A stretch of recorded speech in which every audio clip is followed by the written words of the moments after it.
beloved Boss Mike Cervera.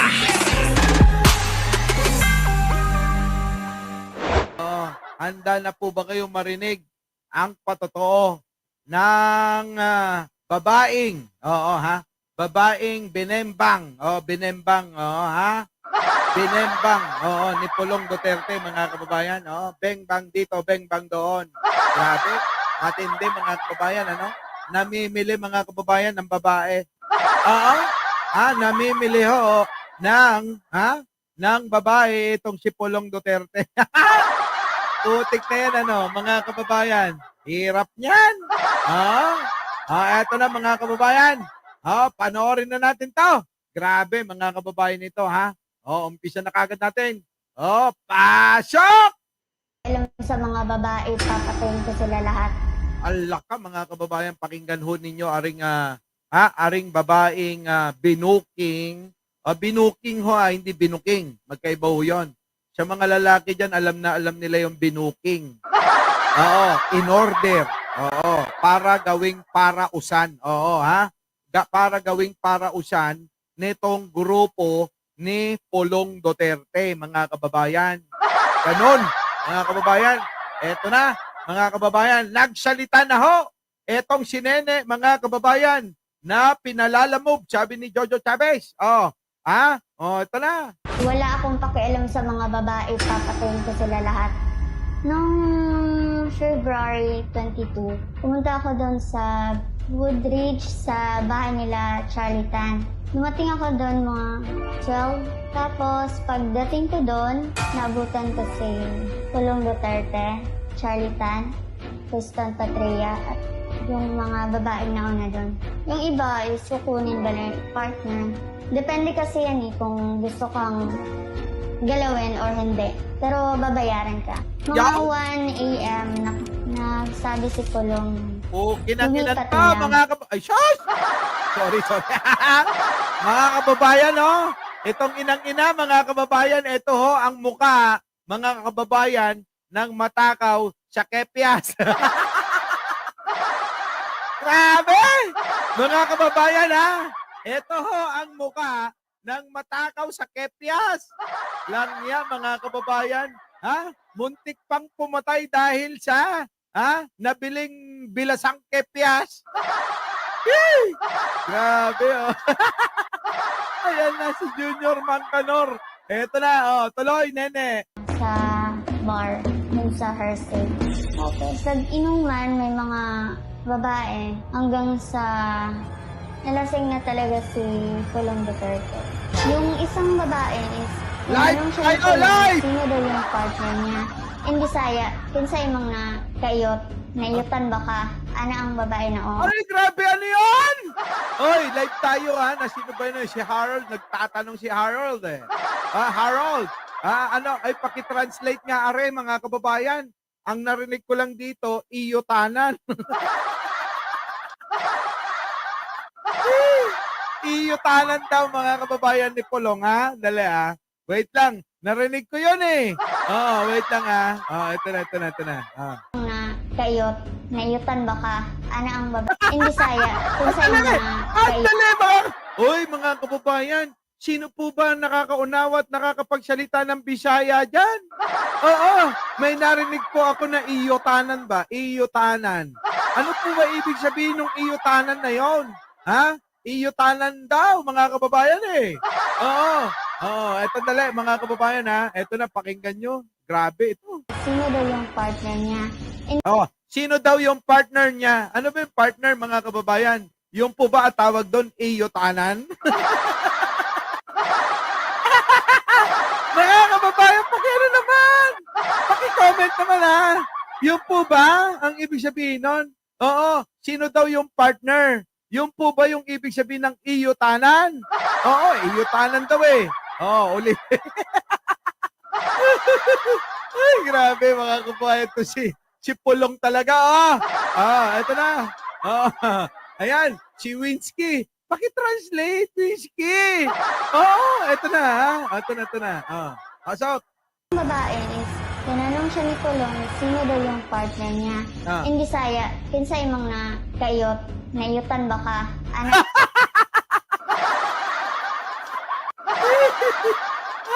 Ano daw? Ha? Ay, may narinig akong kaiyutanan eh. Paki-translate. Tuloy-tuloy ko ha. Sa mga Bisaya dyan, mga kababayan oh. Baka...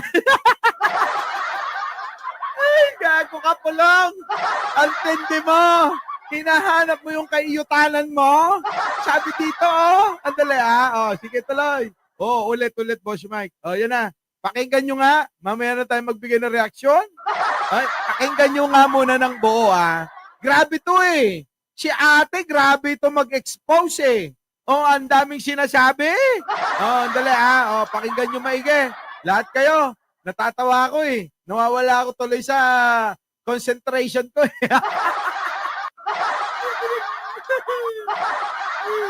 Iyutalan daw eh. Andali andali. Pasok. wala akong pakialam sa mga babae, papatayin ko sila lahat. Noong February 22, pumunta ako doon sa Woodridge sa bahay nila Charlie Tan. Dumating ako doon mga 12. Tapos pagdating ko doon, naabutan ko si Pulong Duterte, Charlie Tan, Tristan Patria, at yung mga babaeng nauna doon. Yung iba is kukunin ba na partner. Depende kasi yan kung gusto kang galawin or hindi. Pero babayaran ka. Mga 1 a.m. Nagsabi si Pulong, lumipat na lang sa bar dun sa Hersey. Okay. Sa inuman, may mga babae hanggang sa nalasing na talaga si Pulong Duterte. Yung isang babae is tinanong siya ni Pulong sino daw yung partner niya. In Bisaya, kinsa imong na kayot, nayutan ba ka? Ana ang babae na oo. Ang sabi pala ng babae is na galaw siya. Tapos sinabi niya, nagtanong si Pulong na sino dito yung partner niya. Sabi niya na, wala. So doon na nagalit si Pulong Duterte. Sinabi din niya na, wala akong pakialam sa mga babae, papatayin ko sila lahat. Uy, Tapos bumaba kami, nagpanik na kami. grabe mga kababayan, papatayin pala lahat yung mga babae. Matapos iyutanan daw. Edel Tota! Ano ka ba? Demo pag gusto mo, tanong mo kay Pulong yan. Si Pulong makakapag-demo. Oo. Baka mamaya para siyang kuneho. Mga kababayan, eto hindi ko kinaya. Oo, grabe. Grabe mga kababayan Ibang klase, ibang level to mga kababayan. Malupit, oo. Grabe no mga bata pare. Oo. Talagang ibang klase no. Grabe. Eto na. Balikan natin to. Ibang klase. Pulong, antindi mo talaga Pulong. Oo. Ay dapat idolin ka namin ni Arnold Lopez ano. Grabe mga kababayan. Sarap ng maraming pera. Kahit araw-araw, iba-iba.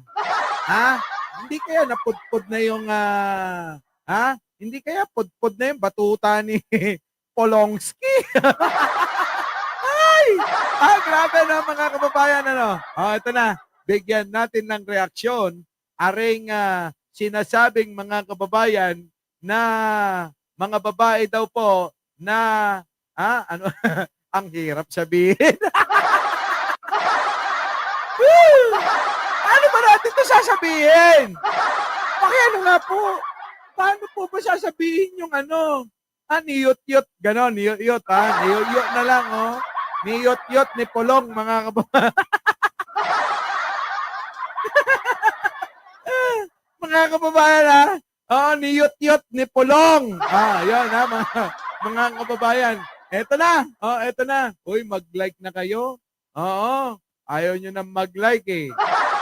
Eto na mga kababayan pasok. Pasok! Wala akong pakialam sa mga babae, papatayin ko sila lahat. Alak ka, sabi daw ni Pulong mga kababayan. Abay, wala daw pakialam si Pulong sa babae. Oo, papatayin daw sila lahat, mga kababayan. Grabe naman si Pulong. Diba? Patayin mo na lang sa sarap. Wag naman siya hirap. gusto yata ni Pulong mga kababayan eh. Ha? Siguro, nabitin, ano? Nabitin ho si Pulong. Hindi yata, sapat sa kanya yung isa lang, ano? Kailangan siguro 3 eh, no? Malupit. Eto na, mga kababayan, tuloy. Noong February 22, pumunta ako doon sa Woodridge sa bahay nila Charlie Tan. Nako, diyan pala nakatira at kinukup-kup itong Charlatan sa Davao, mga kababayan. Di ba kilala nyo naman si Charlatan? Ilang beses na ho yan na na nabanggit sa mga gawain patungkol sa mga droga at illegal, di po ba? At kaibigan palang matalik netong si Pulong, mga kababayan. Matindi, ano? Matindi? Tuloy. Dumating ako doon mga 12. Tapos, pagdating ko doon, nabutan ko si Pulong Duterte, Charlie Tan, Tristan Patria, at Sino yung mga yun? Si ano yun? Si Christoph Patria daw, yun yung bugaw, mga kababayan. Ano po? Si Pulong, Charlie Tan, at saka si Christoph. Yung kamukha ni Chris Ulo. Ngayon, naabutan daw. Tuloy. yung mga babaeng nauna doon. Yung iba is kukunin ba na yung partner.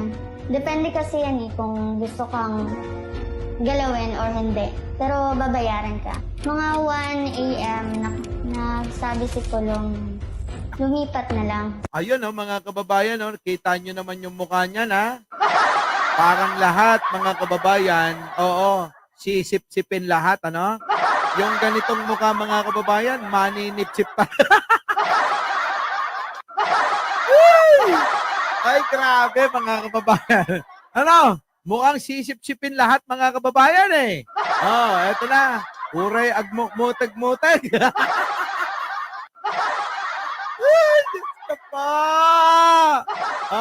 Pulong, idol kita. idol na. Idol! Ibang klase ka. Grabe. Tuloy. Sa bar, dun sa Hersey. Tapos, nag-inuman, may mga babae hanggang sa nalasing na talaga si Pulong Duterte. Nag-inuman kasama daw yung babae hanggang daw itong si Pulong ay nalasing. Nalasing. Lasinggero, ano? Ito na. Yung isang babae is, tinanong siya ni Pulong, sino daw yung partner niya. In Bisaya, kinsay mga kayot, nayutan ba ka? Ang babae na oo. Sabi, ano sabi rito? Alyanza. Sir Mike, ang ibig sabihin nun ay kung sino ang nakatalik ng babaeng tinatanong ni Pulong. Ganun ba? Tinatanong na sino ang iyong nakaanuhan, ganun ba? Ang hirap bigkasin, mga kababayan. Sino ang iyong nakatalik? Yung nakatalik ba, mga kababayan? Yung iba kasi hindi naiintindihan ibig sabihin ng nakatalik. Yung Max Gordon natira ka na ba?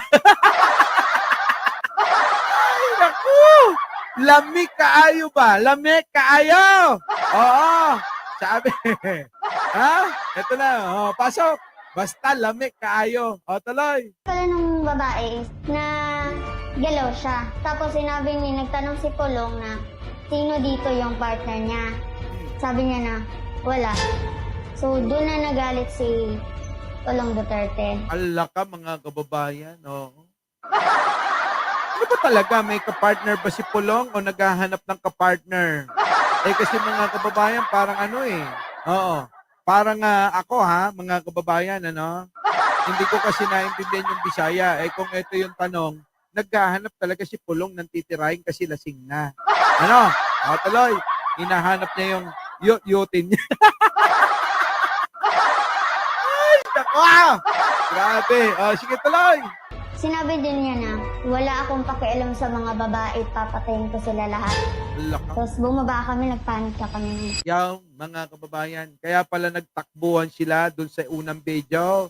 Sabi, wala daw pakialam sa babae. Mahirap pag nabitin ako. Pag nabitin ako, alam nyo na kung saan ko kayo kukunin, Oh, di ba? Kaya mga kababayan, sa mga nagbabalak, huwag nyong bibitinin si Pulong. Dahil kung hindi, naku, gusto nyo bang maibaon ng buhay? Grabe, matindi mga kababayan. Ibang klase. Ibang klase. Boss Mike, sabi ni Pulong doon sa babae, sino yung nakatalik mo? Sabi ng babae. Or natira ka na ba? Yun ba yun? Ay, grabe. Sabi ni Pulong sa babae, sino yung nakatalik mo? Or natira ka na ba? Sabi ng babae, oo. Sabi ni Pulong, sino dito? Sino dito? Ang nakatira sa'yo! Ganun ba yun, mga kababayan? Ang laswa, no, mga kababayan? Tuloy natin. Meron pa yung isa. Eto. Part 2. That's yung ginawa ni Pulong kang Sean. Ito mga kababayan, part 2 naman. Part 2 ng pagpapatotoo ng isa sa babaeng mga nakaiyutanan nila, ha? Yun na lang, nakaiyutanan. Tuloy. Demonyo.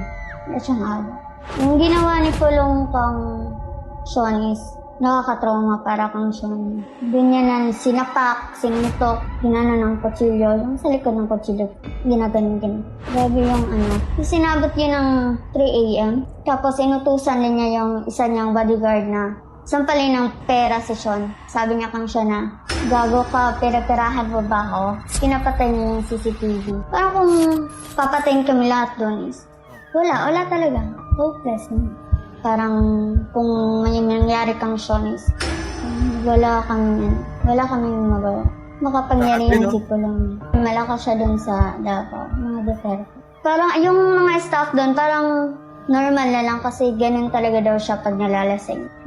Siguro yung ibang niya is walang lakas ng loob magsampa ng sa kanya. Laka mga kababayan, matindi ito. Oo, matindi itong expose ng mga biktima. Opo, may mga witness po, mga kababayan. Matindi, Matindi, Teresita Tan. Oo, grabe. Oo, para bang biruin ninyo, mga kababayan, yung pera ng bayan, pinambabayad nila sa mga babae para makayut-yut sila. Oo, mga kababayan, antindi, Tingnan nyo, mga kababayan, sino ho ang napagsamantalahan? Tayong lahat po na Pilipino. Hindi lang po sila, mga kababayan. Bakit kanyo? Yung pinambabayad po nila, pera ng taong bayan pera ng taong bayan ho, ang ginagamit ni Pulong para makayut-yut. Matindi. Ito na. Pasok. Demonyo. That's yung ginawa ni Pulong kang wala daw awa talaga, mga kababayan. Si Pulong daw po, sabi nung witness na babae na nakayut-yutanan nila, mga kababayan, wala daw awa Oo. Di ba, mga kababayan, matindi. Tuloy. Sean is nakakatrauma para kang Sean. Doon niya na sinapak, sinutok, ginano ng kutsilyo, yung sa likod ng kutsilyo, ginaganon. Grabe yung Sinabot yun ng 3 a.m. Tapos inutusan din niya yung isa niyang bodyguard na sampalin ng pera si Sean. Sabi niya kang Sean na, gago ka, pera-perahan mo ba ako? Pinapatay niya yung CCTV. Yung pala yun, So, eto mga kababayan, Ito pagtagni-tagniin nyo, pagtagpi-tagpiin nyo, mga kababayan. Yung sinasabi po nung bugaw, yung bugaw po, yun po yung kamukha ni Chris. Chris Ulo. Mga kababayan. At ito naman pong binuking nila, yung po bang in-order na babae sa bugaw, na niyut-yut nila, nila Pulong, niyut-yut po nila, mga kababayan, tutugma iisa lang ho yung version nila Pagka pinagsama mo, mga kababayan, itong bugaw at itong babae na niyut-yut nila Pulong, mga kababayan, tugma ho yung mga sinasabi. Di po ba? Matindi, mga kababayan, tuloy. Parang kung papatayin kami lahat doon is, wala talaga. Hopeless. Wala na talaga. Kung patayin kayo lahat dyan, wala na CCTV, kung gilitan lahat kayo dyan, tapos ibaon kayo sa pinagbabaunan nila ng mga pinapatay nila, di ba? Meron doon sa may firing range, mga kababayan. Pinagdadala nila yung po yung tinanong po ni Risa Hontiveros, di po ba, mga kababayan? At saka ni Luistro. Kaya gigil na gigil si Sara doon kay Luistro eh. Ano po? Ano ibig sabihin ng niyot-yot? Ano ba? Teresita ka naman eh. Huwag mo nang tanungin yung niyot-yot. Oo. Basta binembang ni Pulong, gano'n na lang, Sabi ito si Pulong eh. Ngayon po, mga kababayan, ito, matindi. Ito na. Parang kung may nangyari kang Shonix, wala kaming magawa. Grabe, no, mga kababayan, tignan nyo ho yung baba, parang gusto na hong gawin ni Pulong, yung baba na yung ipanaksak kay, bugaw eh. Talay. Pangyarihan si Pulong. Malakas siya dun sa Davao. Malakas daw ho siya Davao, mga kababayan. Itong si Pulong talaga para bang kanila na yung Davao. Pag-aari na daw nila yung Davao, mga kababayan. Siga-sigaan na sila raw. Parang yung mga staff doon, parang normal na lang kasi ganun talaga daw siya pag nalalasing. Siguro yung ibang Grabe, no? Normal na lang daw kay Pulong yan, mga kababayan. Narinig po ninyo? Sabi daw po ng mga staff doon, normal na lang daw ho kay Pulong. Yung ganyan, bigla-biglang nananakit. Baka hindi lang pananakit ang nagawa niya, mga kababayan. Di ba? niya is walang lakas ng loob magsampa ng sa kanya. Siyempre, mga kababayan, sino ba naman po ang hindi matatakot po dyan? Di po ba, mga kababayan? Siya ganyang pagkakataon, ay sa tingin nyo papalag pa kayo? Kung napapalibutan po kayo ng kanyang mga bodyguard po, nakatatapos lang din, yumot-yut. Ay, Pulong! Ito kagandahan naman kay Pulong, mga kababayan. Abay, hindi pinapabayaan yung kanyang mga bodyguard. Pag yumot-yut siya, kailangan yuyot-yut din yung mga bodyguard niya. Parang ganun yung sinasabi. Our beloved Boss Mike,